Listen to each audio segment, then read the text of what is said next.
म्हसवड पोलिसांची धडाकेबाज कारवाई.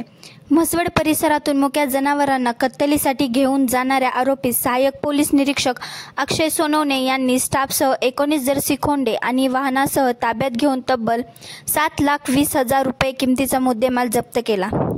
सहाय्यक पोलीस निरीक्षक अक्षय सोनवणे यांना त्यांच्या खास बातमीदारामार्फत मिळालेल्या माहितीनुसार आरोपी दत्ता तुकाराम शिंदे हा एका पांढऱ्या रंगाच्या पिकअप गाडी क्रमांक MH11BL 7193 मधून कत्तलीसाठी काही गोवंश जनावरे भरून मल्हारनगर म्हसवड येथील बेघर वस्ती येथून म्हसवड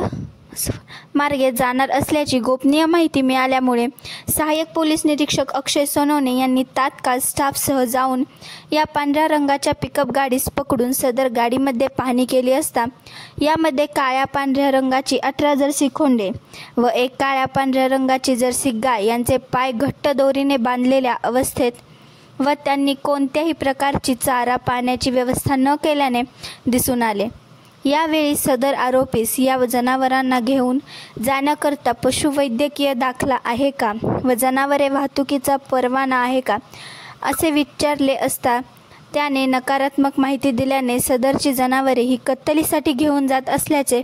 चौकशी दरम्यान निष्पन्न झाल्याचे पिकअप चालक दत्ता तुकाराम शिंदे राहणार सोमनथळी यांच्यावर म्हसवड पोलीस ठाण्यात गुन्हा दाखल करण्यात आलेला आहे. सदरची सर्व मुकी जनावरे फलटण येथील गोपालन व गोसंवर्धन संस्थेमध्ये जमा करण्यात आलेली असून या कारवाईत एकूण 7,20,000 रुपये किमतीचा मुद्देमाल जप्त करण्यात आलेला आहे. सदरची कामगिरी ही माननीय पोलीस अधीक्षक सातारा,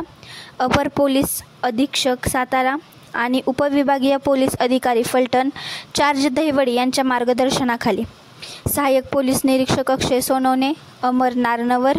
रुपाली फरतळे, नीता पळे, सुरेश हांगे, महावीर कोकरे, सोम गोसावी, योगेश सूर्यवंशी, हर्षदा गडदे अधिकारी आणि अंमलदार यांनी केलेली आहे. कॅमेरामन नागनाथ टोंबेसह महेश कांबळे, राजयोग 79 न्यूज म्हसवड.